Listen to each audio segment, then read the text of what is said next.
Olá pessoal, tudo bem? Hoje nós vamos começar a trabalhar então com recurso especial e recurso extraordinário.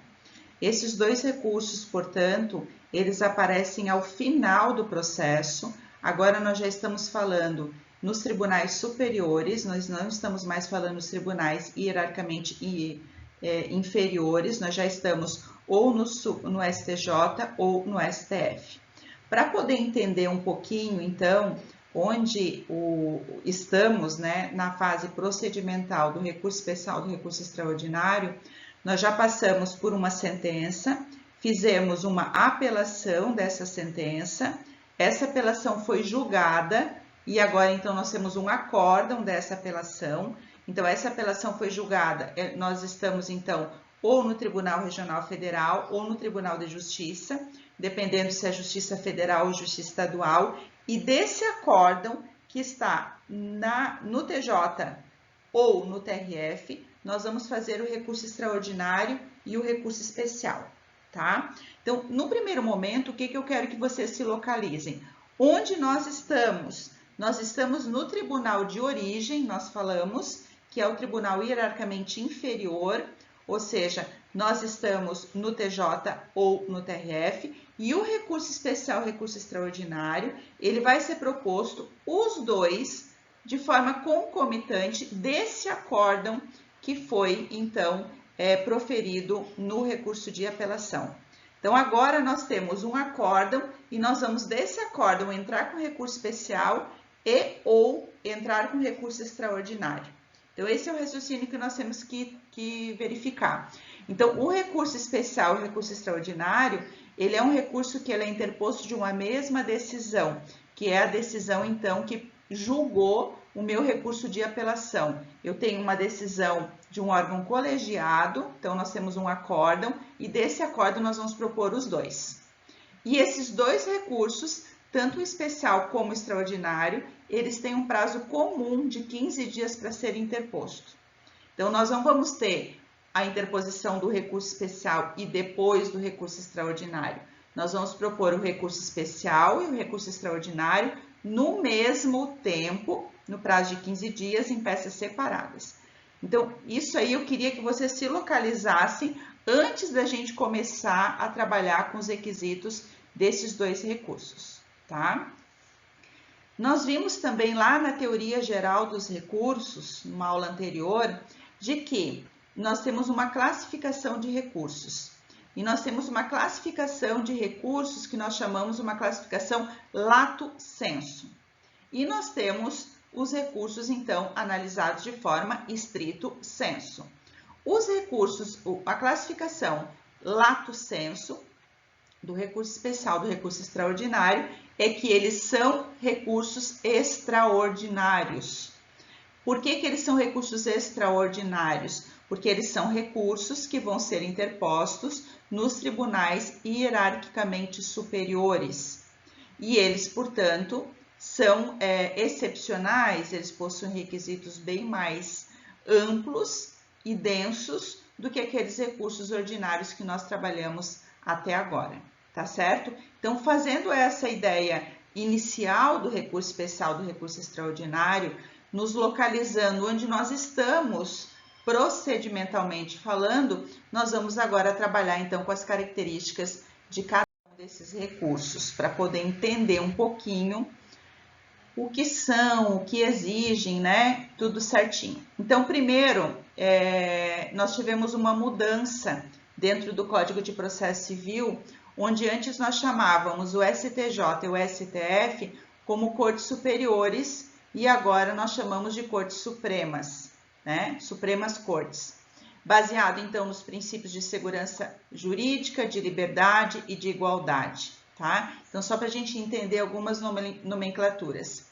E essas cortes supremas, então, elas são as responsáveis por dar toda a interpretação de precedentes que nós vamos começar a trabalhar na aula de hoje. Então, nós temos algumas formas de alcançarmos os precedentes que vocês já escutaram, né, dentro do Código de Processo Civil, e uma das formas que nós temos de precedentes nós alcançamos com o julgamento do recurso especial e do recurso extraordinário, que é o que nós chamamos então julgamento de recursos repetitivos, e que mais para frente nós vamos chegar então no que seria e como é que é o procedimento para se alcançar então esse precedente. E por que os recursos extraordinários, o especial e o extraordinário, como eu falei, dentro dessa classificação lato sensu, por que eles recebem essa nomenclatura? E como eu falei, eles recebem essa nomenclatura porque eles são recursos mais difíceis de serem impetrados. São recursos que que possuem uma forma mais rígida, que são endereçados para os tribunais superiores e possuem mais requisitos, como eu falei, do que aqueles recursos que nós vimos anteriormente, que são os recursos que vão para os tribunais hierarquicamente inferiores, que seria a apelação, que seria o agravo de instrumento. Então, um primeiro ponto que nós temos que observar quando a gente vai fazer o RESP ou RE é que eles não admitem rediscussões de questões fáticas. Nós não podemos discutir mais os fatos. Não é que eu vou desvincular totalmente o fato daquele recurso que eu estou trabalhando, mas eu não vou mais discutir, por exemplo, acerca da valoração da prova, acerca de ser considerado ou não aquela prova que foi produzida ou que foi considerada pelo juiz acerca da perícia, acerca da oitiva de uma testemunha. Nós não observamos mais isso. Nos recursos extraordinários, nós utilizamos basicamente o que está na lei. Nós temos que ver qual é o artigo da Constituição que foi violado, nós temos que ver qual é o artigo do Código que foi violado, né, do CPC, por exemplo, porque quando eu falo em recurso especial, nós vamos ver mais para frente, eu estou falando de violação de uma lei federal. E quando eu falo de recurso extraordinário, nós já estamos falando numa violação de uma norma constitucional. Então, um nós falamos em lei federal, o outro nós já falamos em norma constitucional. E aí nós já vimos também, então, uma grande diferença, né, desses dois recursos. Por isso que o recurso especial, ele vai ser julgado pelo Superior Tribunal de Justiça. E o recurso extraordinário vai ser julgado pelo Supremo Tribunal Federal, tá? Quem quiser também depois acompanhar esse conteúdo, o recurso extraordinário, o recurso especial dentro do Código de Processo Civil, ele começa a ser tratado lá no artigo 1029 e vai até o artigo 1035. E depois, lá no 1036, ele já começa a falar do julgamento dos recursos extraordinários e especial repetitivos, que é o que eu comentei com vocês, que vai gerar um precedente, tá? Então, ali nós já temos os recursos repetitivos. Isso aqui é só para vocês poderem acompanhar um pouquinho da aula, né? Para vocês poderem verificar onde que está a regulamentação desses recursos dentro do Código de Processo Civil. Uma outra característica do recurso especial e do recurso extraordinário é que eles são cabíveis tanto de decisões terminativas como de decisões definitivas. Ou seja, mesmo que eu tenha uma sentença que não analisou o mérito, eu tenho um acórdão que não analisou o mérito, eu posso, caso eu queira, entrar com recurso especial e recurso extraordinário. Então, ele não vincula somente a utilização no caso de julgamento de mérito, mas sim quando nós não tivermos ainda análise daquele mérito do processo. Uma outra exigência do RESP e do RE, então, como uma segunda característica, é a existência de pré-questionamento. A própria palavra já diz, pré-questionamento é perguntar antes.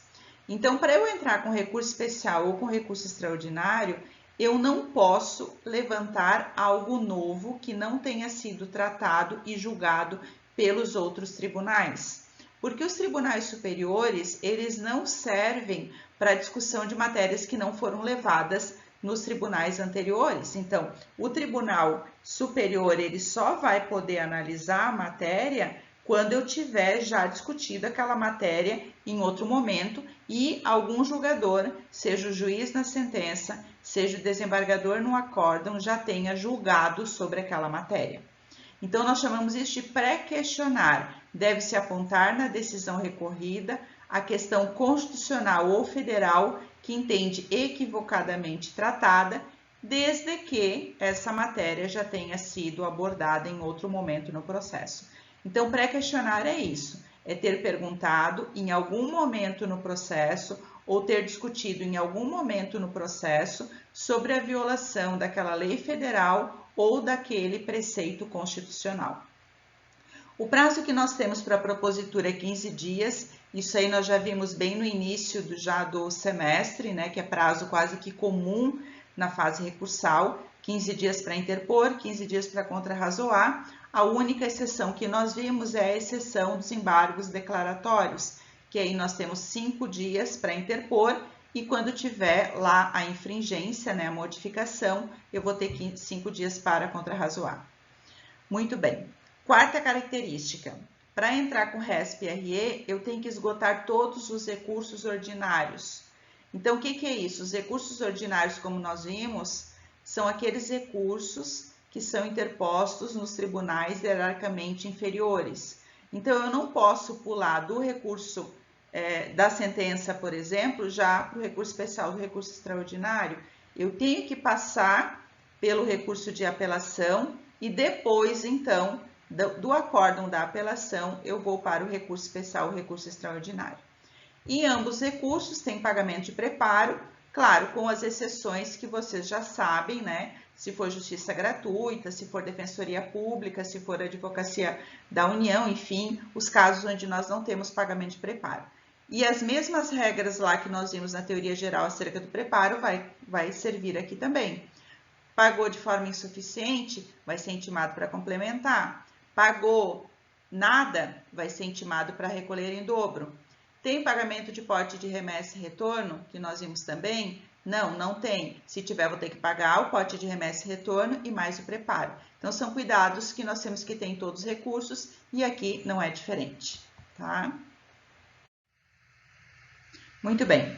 Então, o juízo de interposição do recurso especial do recurso extraordinário, ele é feito diretamente no Tribunal de Justiça ou no Tribunal Regional Federal, que é onde nós estamos com esse recurso. Nós temos, então, o recurso de apelação, que vai estar num desses dois tribunais, como eu falei, e eu vou fazer o recurso especial, o recurso extraordinário, desse recurso, desse acórdão que julgou o recurso de apelação. Então, o protocolo, que é o que nós chamamos de juízo de interposição do RESP e do RE, ele vai ser feito no tribunal de origem, ou no TJ ou no TRF. E o julgamento do recurso especial do recurso extraordinário, aí ele vai ser feito no STJ ou no STF. Então, vamos supor que eu tenho os dois recursos. Eu fiz os dois recursos num prazo comum de 15 dias, em peças separadas, sempre lembrando que o recurso especial e o recurso extraordinário, eles estão dentro do processo, eles em nenhum momento eles andam separados, sempre andam juntos. Se eu fizer interposição de dois, como é que acontece? Primeiro, o meu recurso vai para o STJ. Depois de julgar no STJ, todo o nosso processo vai para o STF. Depois que julgar no STF, volta para o STJ, volta para o Tribunal de Origem e volta para a comarca de origem. Então, esse é o trâmite normal do julgamento do recurso especial extraordinário. Protocolo no Tribunal de Origem e julgamento, se for do RESP, vai ser no STJ e se for do RE, vai ser no STF. Assim que eu protocolo, então, esse recurso especial extraordinário no Tribunal de Origem, ele vai ser distribuído para o presidente ou para o vice-presidente do TJ ou TRF. Isso é outro diferencial que nós temos para o recurso extraordinário especial. Enquanto os outros eles vão para uma Câmara de Direito Civil, no caso do RESP e do RE, não. O endereçamento ele vai para o presidente ou vice-presidente do tribunal. Então, verifiquem lá o artigo 1029 do Código. O recurso extraordinário e o recurso especial, nos casos previstos na Constituição Federal, serão interpostos perante o presidente ou vice-presidente do tribunal recorrido em petições distintas que conterão. E ali os incisos 1, 2, 3, eles trazem os requisitos da petição das razões do RESP ou das razões do RE. Então, vocês vejam que, como eu vou ter um recurso que vai ser interposto num tribunal e vai ser julgado em outro tribunal, eu vou ter que fazer aquela folhinha, aquele requerimento de interposição. Então, esse requerimento de interposição, com base no 1029, ele vai ser endereçado para o presidente ou vice-presidente do tribunal recorrido. Quem é o tribunal recorrido? TJ ou TRF. E a segunda folha, então, que começa as razões do RESP e RE, nós vamos endereçar ou para o Superior Tribunal de Justiça ou para o Supremo Tribunal Federal. Então, nós temos que cuidar com esse endereçamento. Quando esse presidente recebe o meu recurso especial, o meu recurso extraordinário, então ele faz a análise da admissibilidade do recurso. Mas como é que é o trâmite do RESP-RE? Ele recebe o RESP-RE e aí ele vai intimar a parte contrária primeiro para ofertar as contrarrazões. Então, o juízo de admissibilidade no recurso especial extraordinário, ele vai ser feito somente depois que a parte contrarrazoar. E aí é legal, porque muita coisa tu já consegue levantar nas contrarrazões e o presidente ou vice-presidente do tribunal que pegar o meu recurso especial extraordinário, ele já consegue verificar, né, com as suas contrarrazões, já consegue verificar se tem algum problema ou não. Então, olha o artigo 1030 do CPC. Recebida a petição do recurso pela Secretaria do Tribunal, o recorrido será intimado para apresentar contrarrazões no prazo de 15 dias, fim do qual os autos serão conclusos ao presidente ou ao vice-presidente do tribunal recorrido, que deverá. Aí ele traz várias ações que podem ser feitas, né, pelo presidente ou vice-presidente do tribunal. Mas olha lá o inciso 5. Realizar o juízo de admissibilidade e, se positivo, remeter o feito ao Supremo Tribunal Federal ou ao Superior Tribunal de Justiça. Então, vejam que o inciso 5, ele traz que, depois que faz as contrarrazões, o relator vai poder analisar os pressupostos de admissibilidade, que são os mesmos pressupostos lá que nós vimos na teoria geral dos recursos.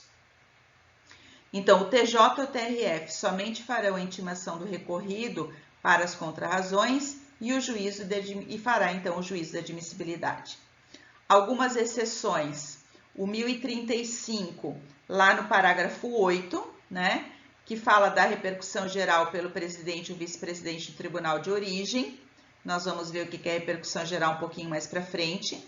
O 1036, que ele trabalha com a figura dos recursos repetitivos. Então, sempre que houver multiplicidade de recursos extraordinários ou especiais com fundamento em idêntica questão de direito, haverá afetação para o julgamento de acordo com as disposições desta subseção, observado o disposto no regimento interno do STF e do STJ, que nós vamos ver mais para frente também.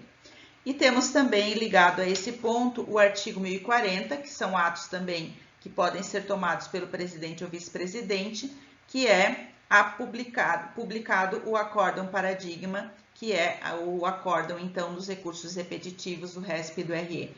Então, aqui eu só trouxe algumas exceções que pode acontecer dentro do recurso especial e do recurso extraordinário, que é a existência da repercussão geral, a existência de RESP ou RE repetitivo e a aplicação do acórdão paradigma no RESP e RE, que às vezes vão dar outros direcionamentos para os nossos recursos. A exceção, então, aqui, como eu vou do princípio da unirrecorribilidade, que também nós já vimos no início do semestre, que seria, então, eu vou ter dois recursos, que é o recurso especial e o recurso extraordinário, sendo interposto de uma mesma decisão, que vai ser o acórdão da apelação, e, portanto, nós temos, então, uma amenização, eu diria, desse princípio da unirrecorribilidade. Haja vista uma mesma decisão, ela poder conter tanto violação da causa constitucional como federal. E aí eu vou ter dois recursos e uma só decisão.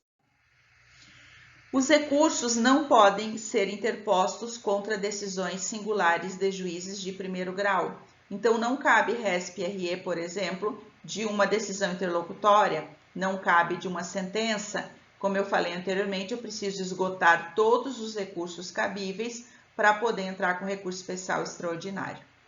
Não são admissíveis contra decisões proferidas por membros de tribunais, presidente ou relator. Isso seriam as decisões monocráticas. Então, não cabe RESP-RE de decisões monocráticas.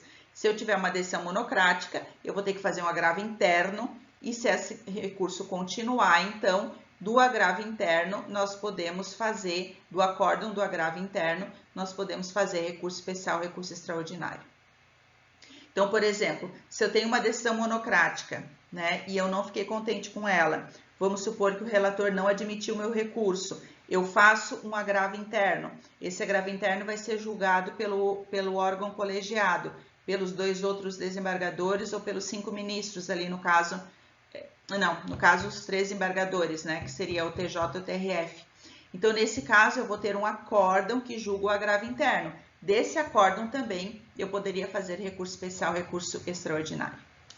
O novo CPC, ele admite a emenda do RESP e do RE, quando houver vício formal não grave. Isso aí entra dentro do que nós vimos também do princípio da primazia do mérito.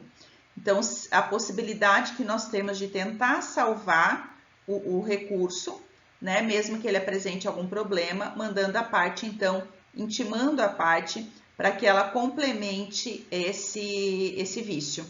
Então, o 1029, parágrafo 3º, diz: o Supremo Tribunal Federal ou o Superior Tribunal de Justiça poderá desconsiderar vício formal de recurso tempestivo ou determinar sua correção, desde que não repute grave. Isso aqui é muito importante. Recurso especial vício formal de recurso tempestivo. Então, a tempestividade é um dos pressupostos que em nenhum momento nós conseguimos consertar. Se o recurso é intempestivo, não tem o que eu possa fazer para consertar. Meu recurso, aspas, vai realmente morrer e não vai ter continuidade.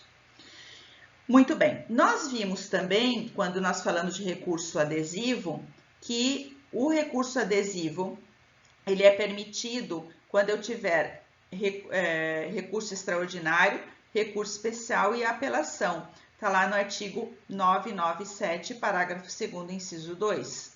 Então, as mesmas regrinhas que nós temos para o recurso adesivo no caso da apelação, nós temos também no recurso adesivo para o RESP e para o RE. Ou seja, adere às características do principal, tem que ter sucumbência recíproca, no prazo das contrarrazões em peças separadas, possui uma dependência de admissibilidade do recurso principal, não possui uma admissibilidade de mérito.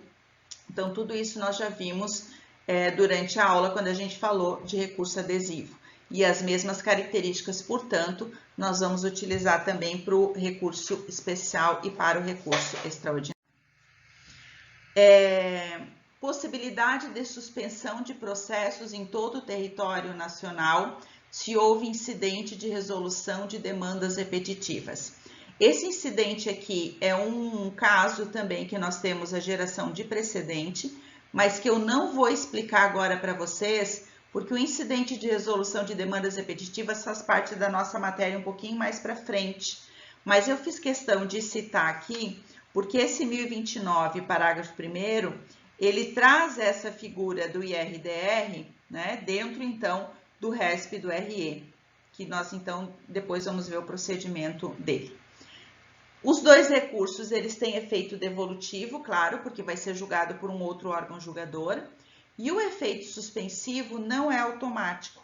Então, caso o recorrente queira solicitar o efeito suspensivo, ele tem que requerer na peça, colocar um item da necessidade do efeito suspensivo, e ele tem que colocar, então, os requisitos do artigo 1029, parágrafo 5º, que nós já tínhamos visto também em recursos anteriores, que seria a probabilidade do provimento do recurso e o periculo in mora, né, o receio de lesão grave de difícil reparação. Então, esse pedido, ele deve ser feito na peça processual, tá? não pode ser feito simplesmente lá no requerimento. Coloquem isso dentro do corpo da peça e coloquem lá qual é a probabilidade que vocês têm de ganhar o recurso e qual é o receio de lesão grave de edifício e separação que vocês têm caso vocês percam esse recurso. A decisão final não é cassacional. O STF e o STJ irão julgar a causa aplicando o caso concreto. Claro, eles vão aplicar o caso concreto, não que a gente vá discutir fatos, mas eu também não posso eliminar totalmente aquele conteúdo que gerou o processo nessa fase de recurso especial e recurso extraordinário, tá certo? Então, o 1034, admitido o RE e o RESP, o STF ou o STJ julgará o processo aplicando o direito. Admitido o recurso extraordinário ou recurso especial por um fundamento, devolve-se ao Tribunal Superior o conhecimento dos demais fundamentos para solução do capítulo impugnado. Muito bem. Quanto ao princípio da fungibilidade, um dos casos que nós temos previstos, então, no Código, no artigo 1032, é justamente a possibilidade da aplicação do recurso especial para o recurso extraordinário. Então, o 1032, ele fala bem claramente, né? Se o relator, no Superior Tribunal de Justiça, entender que o recurso especial versa sobre questão constitucional, deverá conceder o prazo de 15 dias para que o recorrente demonstre a existência de repercussão geral e se manifeste sobre a questão constitucional. Então, ele vai intimar o recorrente para que no prazo de 15 dias ele emende, aspas, o recurso e se, por exemplo, ele transformar o recurso especial em recurso extraordinário, ele vai ter que acrescentar, por exemplo, um dos requisitos do RE, que é a repercussão geral. Então, esse é um dos casos que nós temos de aplicação desse princípio dentro do RESP e do RE. O STF considera como reflexa a ofensa à Constituição afirmada no recurso extraordinário, por pressupor a revisão da interpretação de lei federal ou de tratado, remetê-lo-á ao STJ para o julgamento como RESP. Então, da mesma forma, o artigo 1033, ele traz a possibilidade de nós transformarmos um recurso extraordinário em um recurso especial, aplicando também a fungibilidade. Então, aqui o 1033. Se o Supremo Tribunal Federal considerar como reflexo, então, a ofensa à Constituição, ele transforma o nosso recurso em recurso especial e remete ele para ser julgado no STJ. Então, aqui eu tenho, no slide anterior, transformando o recurso especial em extraordinário e nesse slide, transformando o recurso extraordinário em recurso especial. O artigo 1025, ele traz a possibilidade de embargos declaratórios, e aí é o que a gente não trabalhou anteriormente, quando eu falei embargos declaratórios, que é o que nós chamamos de embargos declaratórios pré-questionadores. Então, para que serve esse embargo declaratório pré-questionador? A previsão dele está lá no artigo 1025, porque nós já trabalhamos com esse conteúdo, eu só não falei dos embargos declaratórios pré-questionadores, né? Então, como eu falei no início dessa aula, pré-questionar é perguntar antes acerca da violação daquele artigo da lei federal ou daquele artigo da Constituição Federal. Então, eu tenho que ter discutido isso durante o processo e os julgadores devem ter julgado sobre isso também durante o processo. Vamos supor que eu cheguei lá no julgamento do recurso de apelação, no acórdão, e não houve manifestação expressa acerca da violação daquele artigo que eu quero levar, por exemplo, para o recurso especial.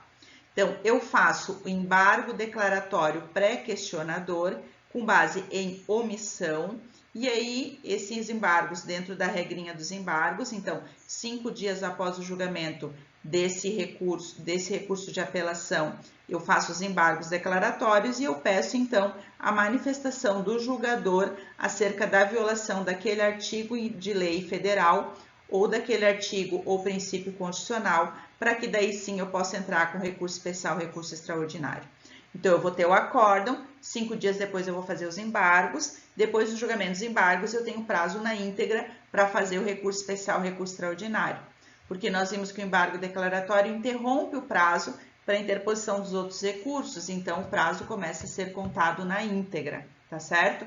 Então, essa é a função dos embargos declaratórios pré-questionadores, quando houver, então, omissão do julgador em analisar aquele ponto X que eu vou levar para análise, então, do recurso especial ou do recurso extraordinário. Tratando agora de forma bem específica do recurso especial,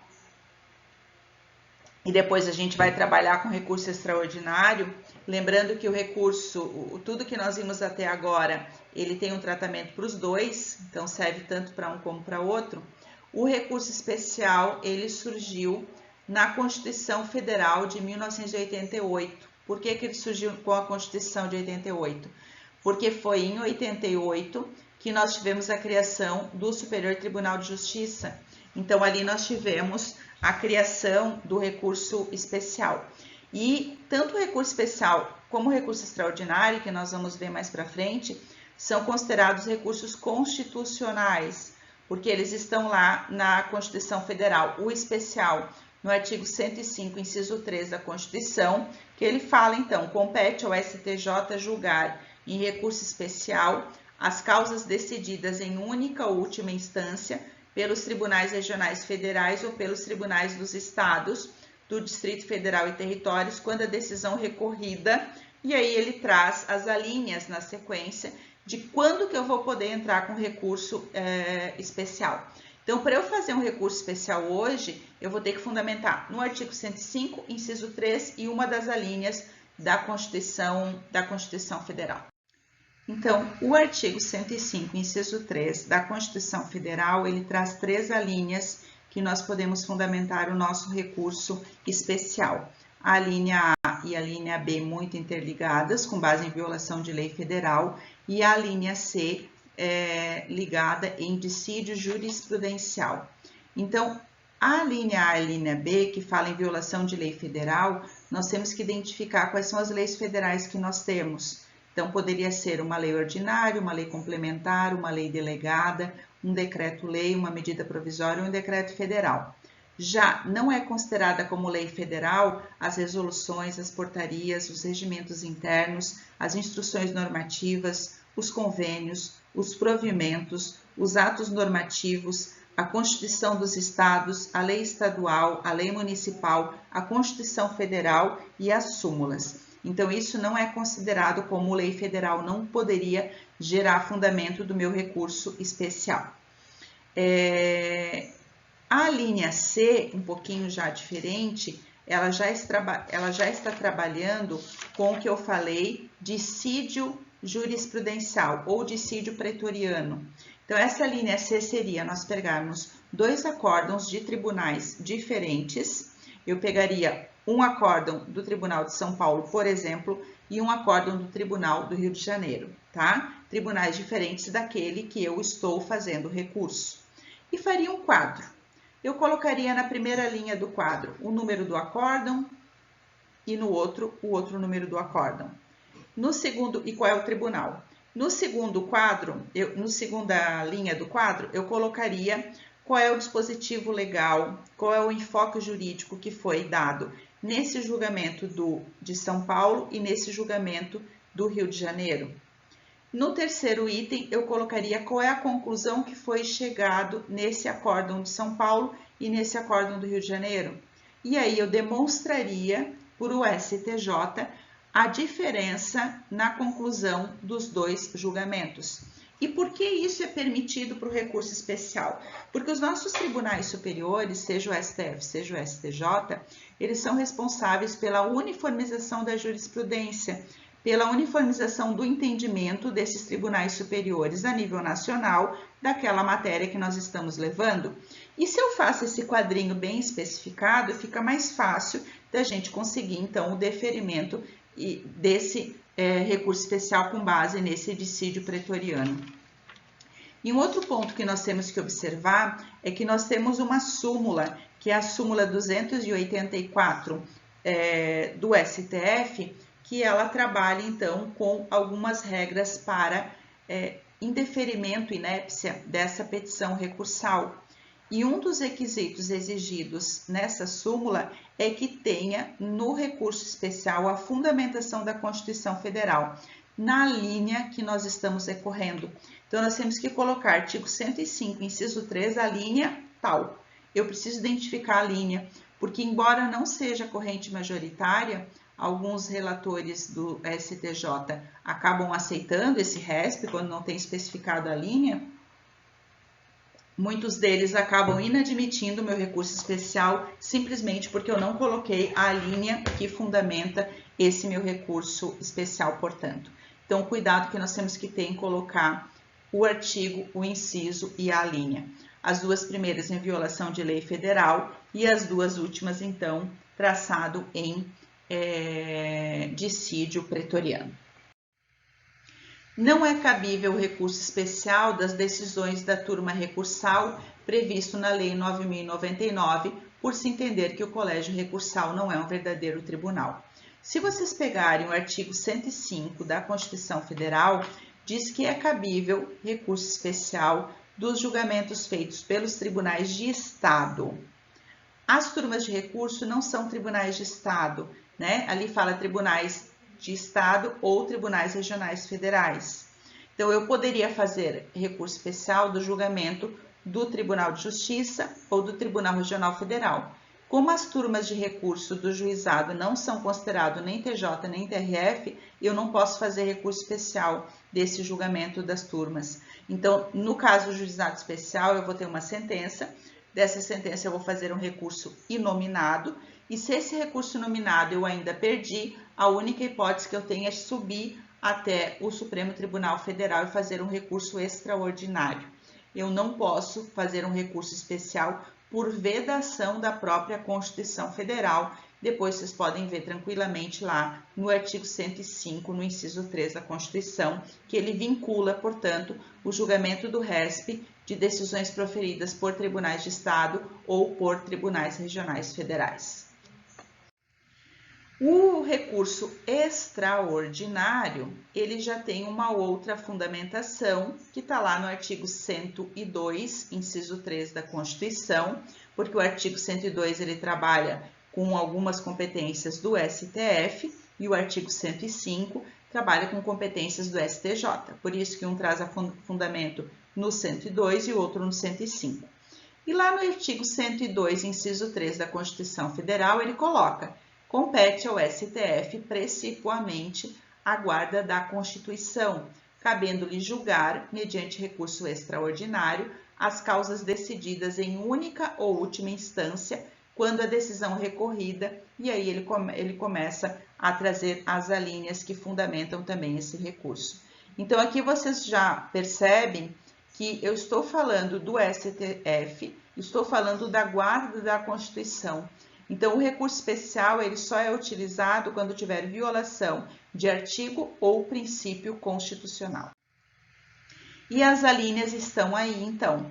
Decisão recorrida que contraria dispositivo da Constituição Federal, decisão que declara a inconstitucionalidade de tratado ou lei federal, decisão que julgar válida lei ou ato de governo local contestado em face da Constituição, e decisão que julgar válida a lei local contestada em face de lei federal. Da mesma forma que eu falei do recurso especial, nós temos para o recurso extraordinário, porque essa súmula 284 que eu falei do RESP também é utilizado para o RE, tá? Então, da mesma forma, eu vou ter que trazer uma das alíneas para fundamentar meu recurso extraordinário. E esse recurso extraordinário, ele é cabível das decisões das turmas recursais do juizado especial. Por que é cabível? Porque se vocês olharem o artigo 102, inciso 3, ele fala que das decisões em última instância cabe recurso extraordinário quando ele não traz essa outra vinculação que aparece no artigo 105, inciso 3, que vincula a possibilidade do RESP dos julgamentos feitos pelos tribunais de justiça ou pelos tribunais regionais federais. Então, da decisão que julga o recurso inominado, cabe recurso extraordinário porque não tem vedação legal pela Constituição.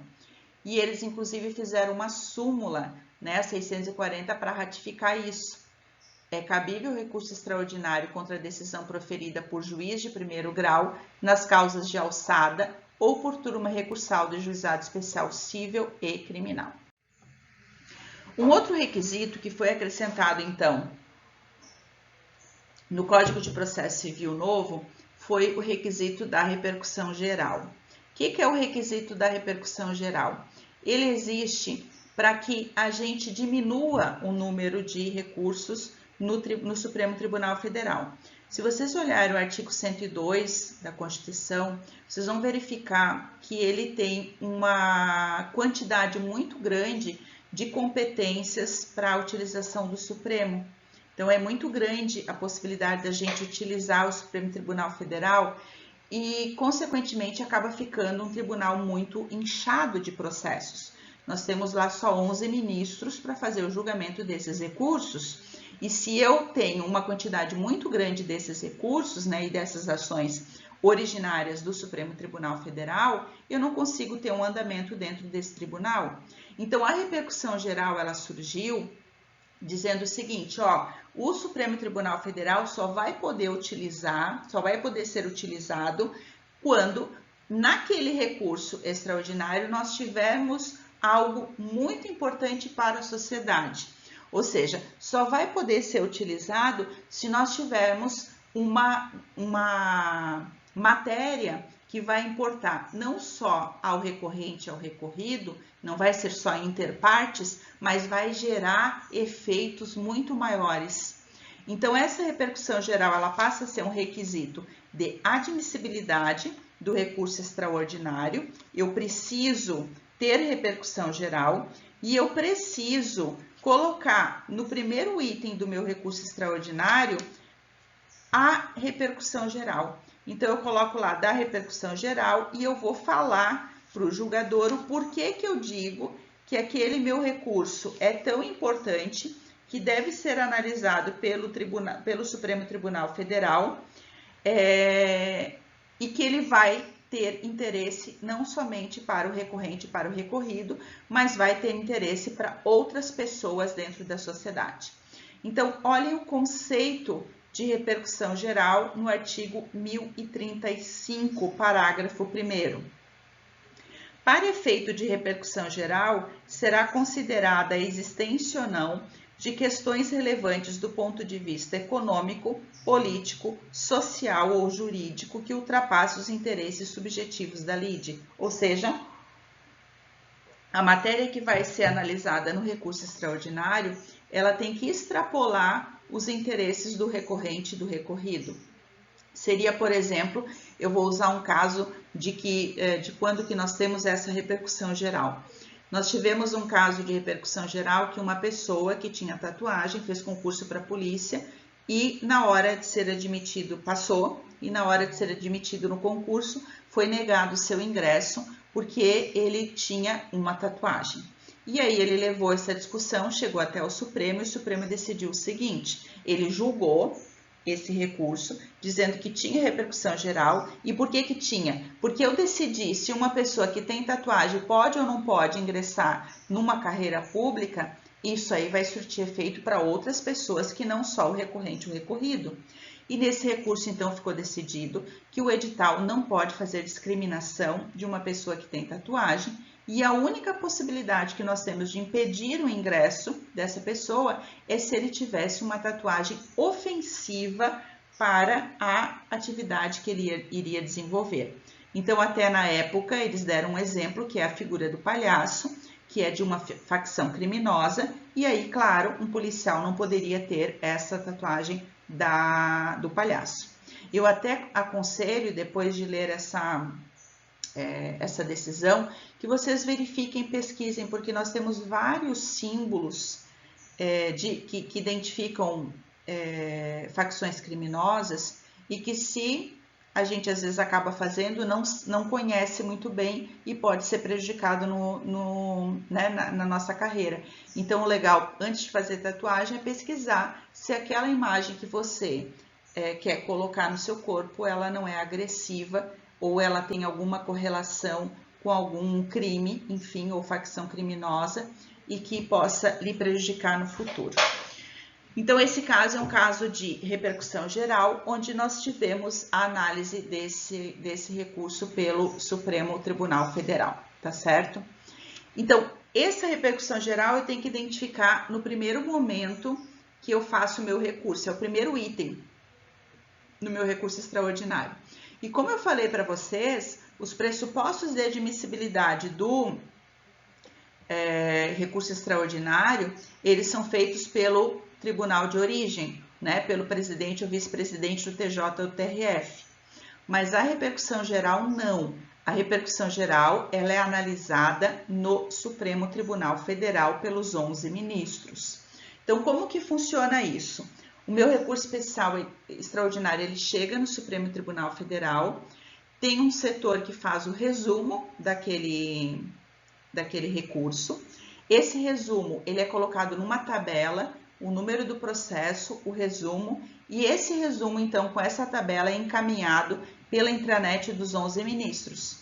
E ali os 11 ministros, então, eles fazem o julgamento se tem ou não tem repercussão geral aquela matéria que a gente está discutindo. Ou seja, se aquela matéria ela é relevante, né, e aí o próprio conceito já fala, do ponto de vista econômico, político, social, jurídico, que ultrapassa, então, os interesses do recorrido e do recorrente nesse processo, nesse recurso extraordinário.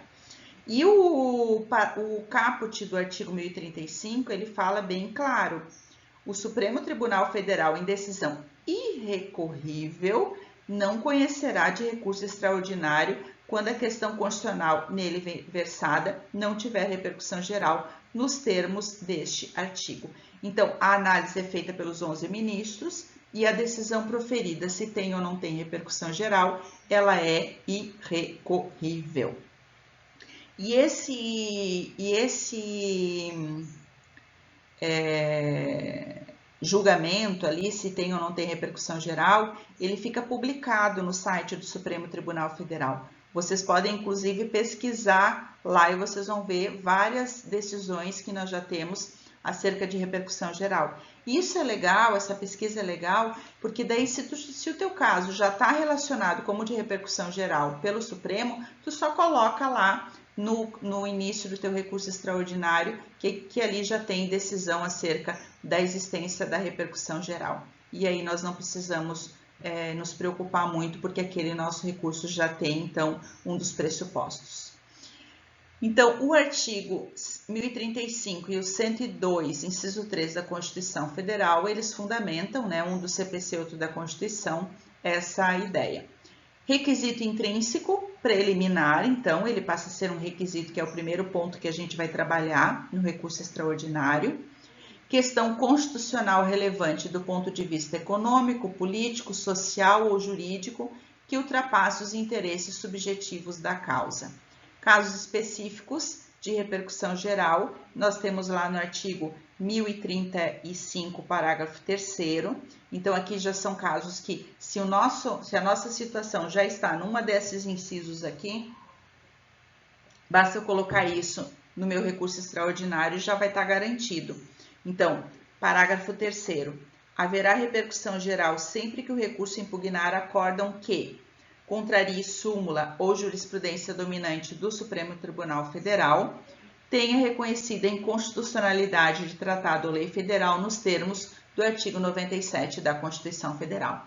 Então, havendo isso, a gente já fica bem tranquilo, porque vai ter o recurso admitido.